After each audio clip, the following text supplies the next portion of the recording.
The Effingham City Council is holding a public hearing tonight to authorize using about $9.5 million in bonds. Sounds complicated, but the bonds would be used to build a new police department that officers say is well overdue. Newswatch's Durante Matthews joins us live in the studio with more on this developing story. Good evening, Durante.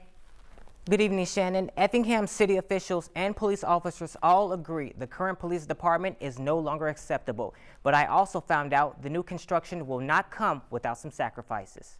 With rusty signs, small hallways, and cramped offices, the Effingham Police Department is becoming a problem for its officers. Detective Scott Volpe tells us their current building, which used to be a Kroger grocery store, is no longer an acceptable working place. This building is significantly older.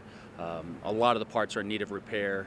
It is not a large building by any means. We're kind of crawling on top of each other. Volpe also says even his office is an inconvenience. I'm in a coat closet right now in my office. However, City Administrator James Arndt says after many years, the plans for a new building are finally starting. It's basically we're looking to see if we can issue $9.5 million in bonds to build a new police department. He says the project will take more than a year to complete.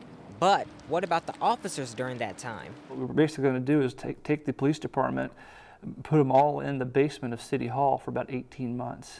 A process that may seem harsh, but Arndt believes it'll be worth it in the end. It's going to be a temporary inconvenience, so it's the short-term pain for long-term gain.